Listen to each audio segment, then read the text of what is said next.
ரிஷபராசி என்பர்களே, ரிஷபராசி என்பர்கள்லாம் இந்த காலகட்டத்தில் ரொம்ப எச்சரிக்கையாக இருக்கக்கூடிய காலகட்டமாக இந்த காலகட்டம் அமையுதுங்க. ரிஷபராசிக்காரெல்லாம் இங்கே கடன் வாங்கியிருக்கீங்க அப்படின்னா தயவு செஞ்சு இந்த டைமில் கட்டிவிடுங்க.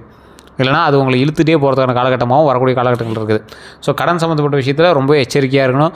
அதே போல் இன்னும் 3 விஷயத்தில் நீங்கள் எச்சரிக்கையாக இருந்தே ஆகணும் அப்படிங்கிற ஒரு காலகட்டமாக இந்த காலகட்டங்கள் இருக்குது. அது எது அப்படிங்கிறது நான் தெளிவாக சொல்கிறேன். வீடியோ ஸ்கிப் பண்ணாமல் பாருங்கள்.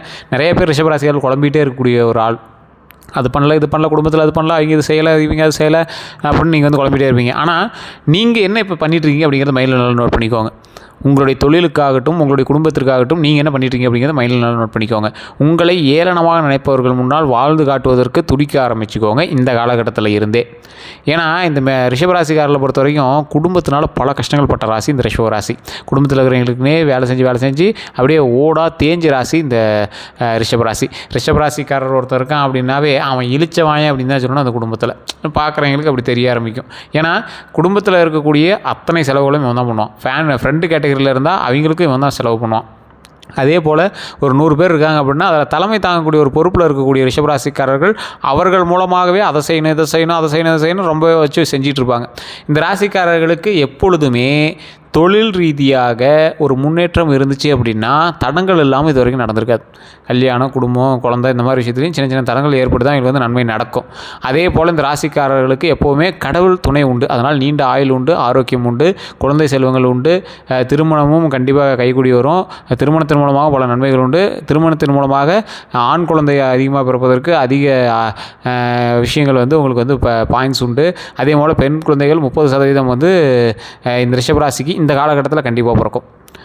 ஆண் குழந்தைகள் 70% இந்த காலகட்டத்தில் பிறக்கும். அதாவது இந்த 1 மாத காலகட்டத்தில் ரிஷபராசிக்காரர்களுக்கு சொல்கிறேன். ஸோ அதே போல் இந்த ரிஷபராசிக்காரர்களை பொறுத்த வரைக்கும் கிரக பயிற்சி அப்படின்னு ஒன்று இருக்குது. கிரக பயிற்சி வந்து இந்த ராசியினுடைய பலனோட அதிகமாக செயல்படும்.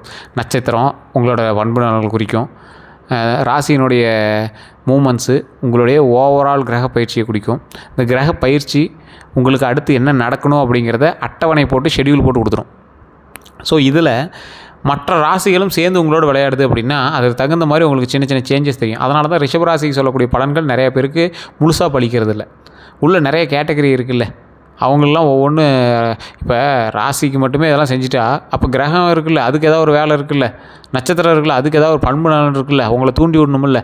அதே போல் தசாபுத்தி இருக்குல்ல, அது உங்களை வேறு ஏதாவது உங்களுக்கு வைப் பண்ணிவிட்டே இருக்கணும்ல, சார்ஜ் ஏற்றி விட்டே இருக்கணும்ல.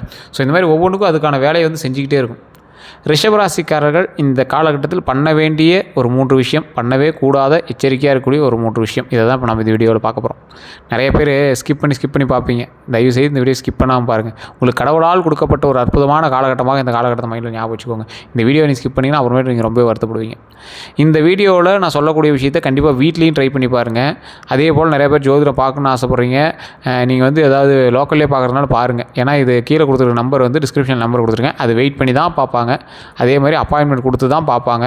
ஸோ ஒரு விவிஐபி ஜோதிடர் தான். ஸோ அதற்கு தகுந்த மாதிரி தான் எல்லாமே வந்து இருக்கும். ஸோ அதுக்கு தகுந்த மாதிரி உங்களுக்கு ஓகே அப்படிங்கிறவங்க மட்டும் பாருங்கள். வெளிநாட்டு வாழ் நண்பர்களுக்கும் நீங்கள் வந்து வெயிட் பண்ணி தான் பார்க்குற மாதிரி இருக்கும். அப்பாயின்மெண்ட் வாங்கி தான் பார்க்குற மாதிரி இருக்கும். வேறு எந்த சந்தேகமாக இருந்தாலும் நீங்கள் ஃபோன் மூலமாக எடுத்து தெரிஞ்சிக்கலாம். ஒரு டைம் நீங்கள் பார்க்க ஆரம்பிச்சிட்டிங்க அப்படின்னா விடவே மாட்டீங்க. ரெகுலராக அப்படியே அப்டேட்டாக கேட்க ஆரம்பிச்சிருவீங்க. அதே மாதிரி ஒருத்தருக்கு மட்டும் நீங்கள் பார்க்க மாட்டீங்க, ஃபேமிலிக்கே பார்க்க ஆரம்பிச்சிருவீங்க. ஏன்னா அந்தளவுக்கு அக்யூரேட்டாக வந்து சொல்லுவாங்க. ஸோ அதனால் நீங்கள் விருப்பவர்கள் மட்டும் தயவு செய்து கீழே இருக்கக்கூடிய நம்பருக்கு ஃபோன் பண்ணுங்கள். அப்பாயின்மெண்ட்டில் வெயிட் பண்ணி பார்க்குறவங்க மட்டும் ஃபோன் பண்ணுங்கள். இந்த ராசிக்காரர்கள் இன்னொரு விஷயத்தை மைண்டில் நல்லா ஞாபகம் வச்சுக்கோங்க. இந்த தசாபுத்தி காலகட்டத்தில் நீங்கள் செய்ய துடிக்கக்கூடிய 3 விஷயத்தை நான் சொல்கிறேன். உங்களை துடிக்க வைக்கும், உங்களை செய்ய தூண்டணும்னு வைக்கும். உங்களுக்கு இந்த காலகட்டத்தில் ஒரு புதிய தொழிலை தொடங்கியே ஆகணும் அப்படின்னு உங்களை ஆர்வத்தை தூண்டியிருக்கும். வேலைக்கு போகிறவன கூட வேலையில் ஒரு மைண்டை டிஸ்டர்ப் பண்ணிவிட்டே இருக்கும். அது வேறு ஒரு ஆளால் தான் இப்படி இருக்குது அப்படிங்கிற மாதிரி இருக்கும். அப்படி இல்லாதவங்க 2வது குடும்பத்தில் சின்ன இது அப்படியே டென்ஷன் பண்ணிவிட்டே இருக்கும். அந்த வேலைக்கு போய்ட்டதே பெட்டராக இருக்குதுப்பா, குடும்பத்தில் இப்படி டென்ஷன் பண்ணுறாங்க அப்படிங்கிற மாதிரிலாம் உங்களுக்கு வந்து தோண வைக்கும்.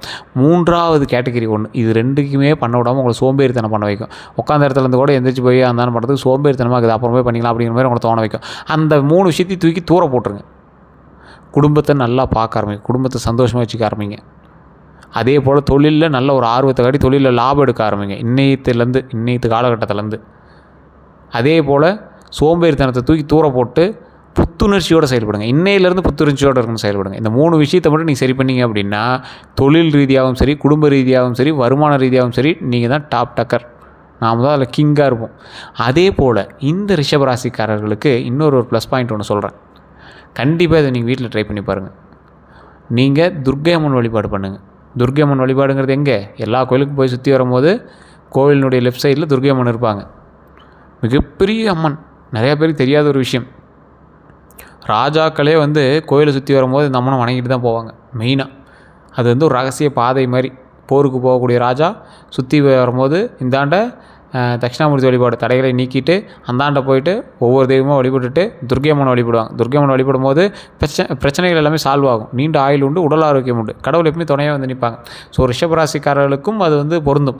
ரிஷபராசிக்காரர்கள் எப்போவுமே ஒரு கோபமாக இருக்கக்கூடிய ஒரு அம்மனை வந்து எப்பவுமே நீங்கள் பிடிச்சிக்கணும். காளி தெய்வம் அல்லது துர்க்கை அம்மன் இந்த மாதிரி தெய்வத்தை நீங்கள் வந்து எப்பவுமே பிடிச்சி வச்சுருந்தீங்க அப்படின்னா என்றைக்காக இருந்தாலும் அந்த தெய்வம் வந்து நம்மளுக்கு வந்து ரொம்ப ஒரு பவரை கொடுத்து நம்மளை வந்து காப்பாற்றிக்கிட்டே இருக்கும். கடவுள் எப்பவுமே நம்மளுக்கு துணையாகவே வந்து நிற்கும். நிறைய பேருக்கு தெரியாத ஒரு விஷயம் அதுதான். ஸோ எப்போவுமே இந்த ராசிக்காரர்கள் கொஞ்சம் நிதானமாக பொறுமையாக செயல்படுங்கள். அதற்கு தகுந்தாற் போல் கடவுள் நமக்கு அள்ளி தருவாங்க.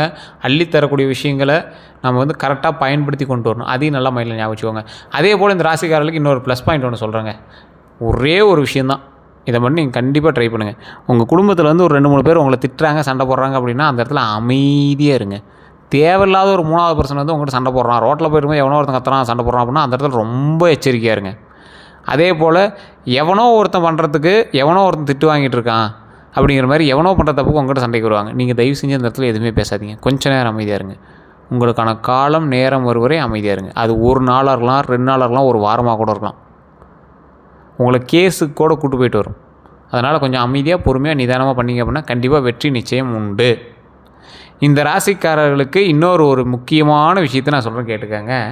இந்த ராசிக்காரர்கள் எப்பொழுதுமே ஒரு உச்சக்கட்ட ஒரு ராசி ரிஷபராசிங்கிறது. துர்க்கை அம்மனினுடைய அருள் பெற்ற ராசி. இந்த ராசிக்காரங்க எதை தொட்டாலும் இனிமேல் வளர்ச்சி தான் உண்டு. ஏன்னா இந்த ராசிக்காரங்க கிட்டத்தட்ட ஒரு 15 to 17 வருஷம் கரெக்டாக கணக்கு போட்டு பார்த்தோம்னா, ரொம்ப வயசானவங்களாக இருந்தீங்கன்னா அது உங்களுக்கு நல்லா தெரியும். 15 to 17 வருஷமாக இவங்க படாத கஷ்டமே கிடையாது. அந்த 17 வருஷத்தில் தொழிலில், கடனில், நிறையா விஷயத்தில் நீங்கள் வந்து கஷ்டப்பட்டுருப்பீங்க. எந்த அளவுக்கு நீங்கள் வந்து கஷ்டப்பட்டுருப்பீங்க அப்படின்னா, மன ரீதியாகவும் உங்களுடைய தாய் தந்தை ரீதியாகவும் நீங்கள் வந்து நிறைய கஷ்டப்பட்டுருப்பீங்க. அதுலேயும் உங்களோட தாய் வழியினால் நீங்கள் வந்து ரொம்பவே கஷ்டப்பட்டுருப்பீங்க. ஒரு சிலருக்கு தந்தை வழியினால் அதிகமாக இருக்கும். ஸோ இப்படி கஷ்டப்பட்ட உங்களுக்கு சகோதர மூலமாகவும் பெரிய ஒரு அரவணைப்பு கிடச்சிருக்காது. இவங்களாவது சரி பண்ணுவாங்களா, அவங்களாவது சரி பண்ணுவாங்களா, அப்படி தான் வந்து உங்களை மைண்ட் வந்து கொலாப்ஸ் பண்ணிகிட்டே இருக்கும். ஸோ இந்த மாதிரி இருக்கும்போது நட்புக்கு வந்து உங்களுக்கு கொஞ்சம் துணையாக இருக்கும். அந்த நட்பு துணையாக இருந்தாலும் அதில் ஒருத்தன் உங்களுக்கு துரோகியாக நிற்பான். இதுதான் உங்களோட ஷெட்யூல் பிளானாக இருக்கும். இது நடந்திருந்தது அப்படின்னா மறக்காம கமெண்ட் செக்ஷனில் பதிவிடுங்க. பணம் அப்படின்னு கேட்டு போகும்போது உங்களுக்கு வந்து கை விரிப்பானுங்க. ஆனால் உங்கள்கிட்ட வாங்கி சாப்பிட்டோம் இன்றைக்கி உங்களுக்கு மேலே நின்றுட்டுருப்பான். அவன் உங்களை பார்த்து ஏளனமாக நினைப்பான். நீ என்னடா காசுனே வந்துட்டு கேட்டுட்டுருக்குற அப்படிங்கிற மாதிரி நினைப்பான். ஆனால் உங்கள்கிட்ட வாங்கி சாப்பிட்டவன் அப்படிங்கிறத அவன் மறந்துருப்பான்.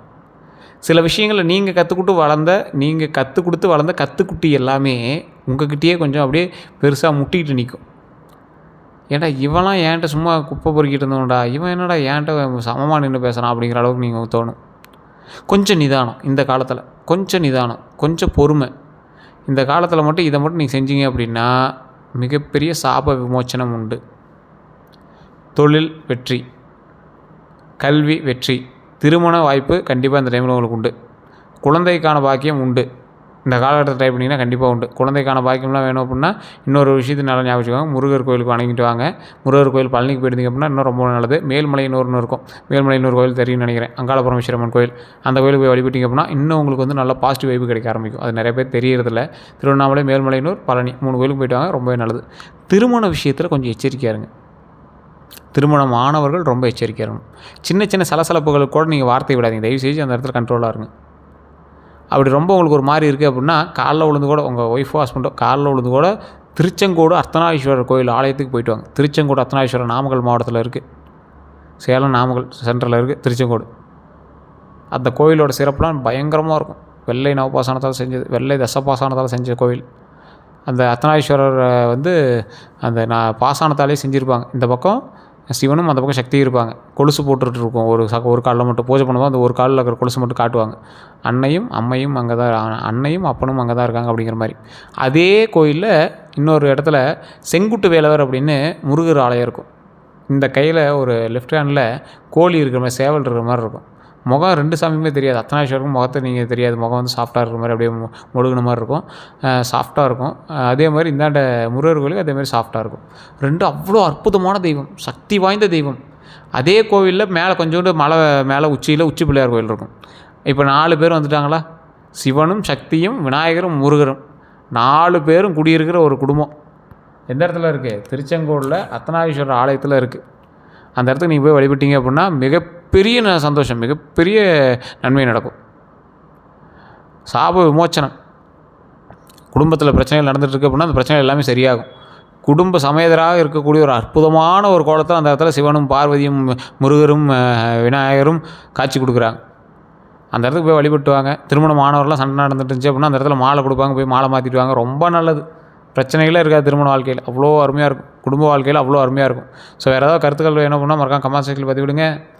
அதே போல் பல நன்மைகள் அந்த இடத்துல இருக்குது. அந்த கோயிலுக்கு போய் கண்டிப்பாக வழிபட்டு வாங்க. வேறு ஏதாவது கருத்துக்கள் இருக்குது அப்படின்னா கமெண்ட் செக்ஷனில் பதிவிடுங்க. இதுவரை நம்ம சேனல் சப்ஸ்கிரைப் பண்ணாமல் தான் சப்ஸ்கிரைப் பண்ணிக்கோங்க. பக்கத்தில் பெல் பட்டன் மறக்காம ப்ரெஸ் பண்ணிக்கோங்க. நிறைய பேர் ஜோதிடம் பார்க்கணும்னு ஆசைப்படுறீங்க. கீழே டிஸ்கிரிப்ஷன் நம்பர் கொடுக்குறேன். அந்த நம்பருக்கு ஃபோன் பண்ணி பேசுறீங்க. எல்லோருக்கும் நன்றி நண்பர்களே.